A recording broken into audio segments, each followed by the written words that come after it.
നാടൻ വിഭവങ്ങളിലേക്ക് വീണ്ടും നിങ്ങൾക്ക് സ്വാഗതം. ഇന്ന് ഞാൻ ഇവിടെ നിങ്ങൾക്ക് പരിചയപ്പെടുത്താൻ പോകുന്നത് കോഴിയുടെ പാർട്സ് അഥവാ അതിന്റെ പരണ്ട എങ്ങനെ കറിയാക്കാം എന്നുള്ളതിനെ കുറിച്ചാണ്. ഞാനിവിടെ 1 kg പരണ്ടയാണ് എടുത്തു വെച്ചിരിക്കുന്നത്. ഇതിന് ഏകദേശം ഇറച്ചിയുടെ തന്നെ അതേ വിലയാണ്. ഇതിനെ ഞാൻ ഒന്ന് മുറിച്ചിട്ട് നിങ്ങൾക്ക് കാണിച്ചു തരാം.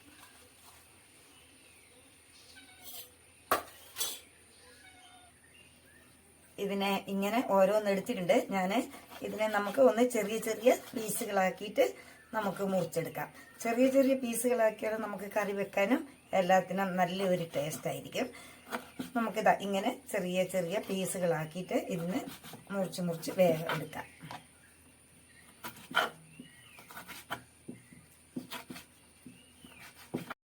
ഇതിനെ നല്ലവണ്ണം ഒന്ന് മുറിച്ചിട്ട് ഞാൻ കഴുകി വാരി ഉപ്പും മഞ്ഞൾപ്പൊടിയും ഇട്ട് നല്ലവണ്ണം ഒന്ന് നമുക്ക് മിക്സാക്കി കൊടുക്കാം.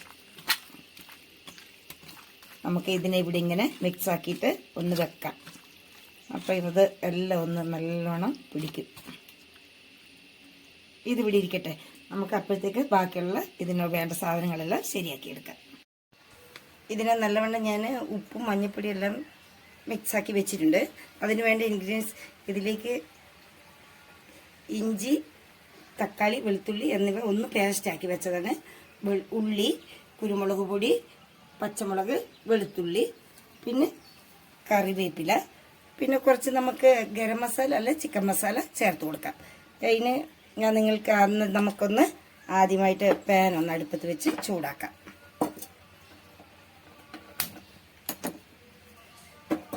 കഴിഞ്ഞ വീഡിയോയിലൊക്കെ ഞാൻ നിങ്ങൾക്ക് പറഞ്ഞിട്ടുണ്ടായിരുന്നു, പാൻ ഒന്ന് വെള്ളം പൂത്ത് കളഞ്ഞിട്ട് നമ്മൾക്കിത് വെച്ചാൽ വേഗം ചട്ടി ചൂടാകുകയും ഗ്യാസ് കുറവ് ചെലവിൽ വരികയും ചെയ്യും.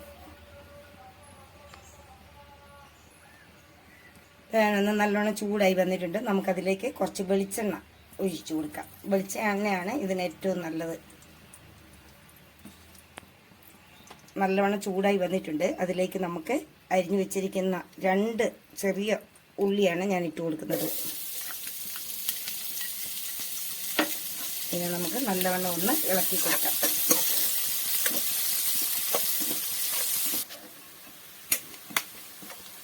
ഉള്ളി നല്ലവണ്ണം ഒന്ന് വഴന്നു വന്നിട്ടുണ്ട്. ഞാൻ നിങ്ങൾക്ക് എപ്പോഴും പറഞ്ഞു തരുന്ന പോലെ ചെറിയ തീയിൽ വെച്ചിട്ടാണ് ഞാൻ ഇതിനെ വറുത്തെടുത്തിരിക്കുന്നത്.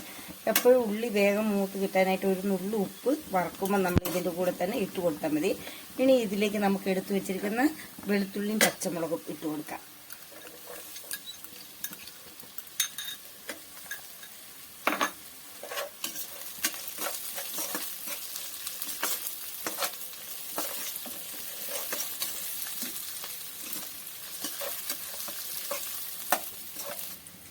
വെളുത്തുള്ളിയും പച്ചമുളകും നല്ലവണ്ണം ഒന്ന് വഴന്ന് വന്നിട്ടുണ്ട്. വെളുത്തുള്ളി ഒന്ന് വഴന്നാൽ മതി. അത് അധികം മൂത്ത് പോയാൽ ടേസ്റ്റിന് വ്യത്യാസം വരും.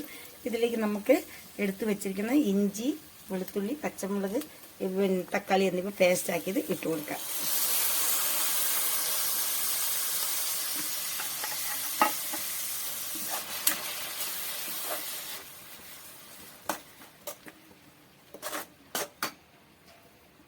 കൂടെ തന്നെ കറിവേപ്പിലയും നമുക്ക് ഇട്ട് കൊടുക്കാം.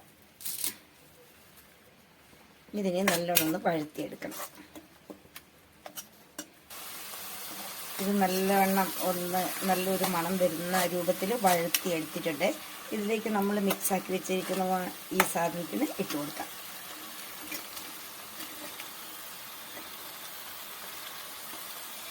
ഇനി നല്ലവണ്ണം നമുക്കൊന്ന് ഇളക്കി കൊടുക്കാം.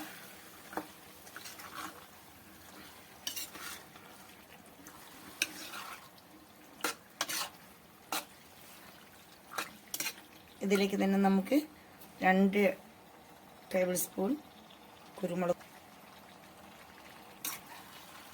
നല്ലോണം മിക്സാക്കിയിട്ടൊന്ന് വെച്ച് കൊടുക്കാം. എരിവ് നിങ്ങളുടെ ആവശ്യാനുസരണം കുരുമുളക് പൊടി ചേർക്കാം. ഇതൊന്ന് ആവി കയറി കഴിഞ്ഞതിന് ശേഷം നിങ്ങൾക്ക് വേണമെങ്കിൽ ഒന്ന് നോക്കിയിട്ട് കുരുമുളക് പൊടി എരിവ് വേണമെങ്കിൽ ഒന്നുകൂടി ചേർത്ത് കൊടുക്കാം. ഒരു പാത്രം കൊണ്ട് നമുക്കിതിനെ ഒന്ന് പൊത്തി വെച്ച് കൊടുക്കാം. ചെറിയ സ്ലിമ്മിൽ തന്നെ ഇരിക്കട്ടെ. 10 മിനിറ്റായി ഇതിവിടെ വെച്ചിട്ട്. ഇനി നമുക്കിതിൻ്റെ മൂടിയൊന്ന് മെല്ലെ തുറക്കാം.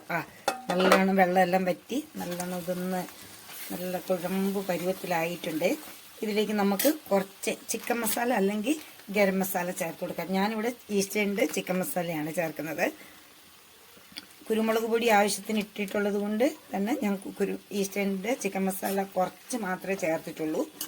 കുട്ടികൾക്കൊക്കെ കൂട്ടുന്നതുകൊണ്ട് എരി കുറച്ച് കമ്മിയാക്കണമെങ്കിൽ കുരുമുളക് കുറയ്ക്കുക. നല്ല മണമെല്ലാം വന്ന് ഇതൊന്ന് നല്ല വറ്റി വരണ്ട് നല്ല പരുവത്തിലായിട്ടുണ്ട്. ഇതിലേക്ക് നമ്മൾക്ക് കുറച്ച് പച്ച വെളിച്ചെണ്ണ ഒഴിച്ചു കൊടുക്കാം.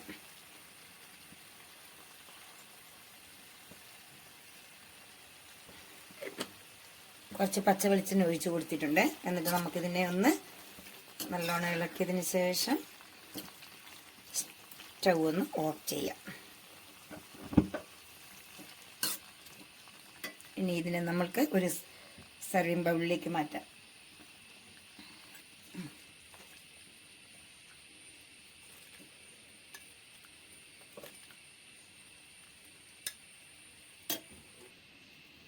തക്കാളിയും ഉള്ളിയും ചെറുപുളി നാരങ്ങയെല്ലാം ആയിട്ട് ഇങ്ങനെ വെച്ചിട്ട് ഇത് എടുക്കുക. എന്ന് വെച്ചാൽ ഓരോരുത്തർക്ക് ചെറുപുളിയുടെ പുളി ഇഷ്ടപ്പെടില്ല. അപ്പോൾ പുളി ആവശ്യമുള്ളവർക്ക് കുറച്ചിങ്ങനെ പിഴിഞ്ഞിട്ട് ഈ തക്കാളിയും ഉള്ളി ഇതെല്ലാം വെച്ച് ഒന്ന് സ്പൂണിൽ നല്ലോണം ഒന്ന് ഇളക്കിയിട്ട് ഈ തക്കാളി ഇതും കൂട്ടിയിട്ട് ഇങ്ങനെ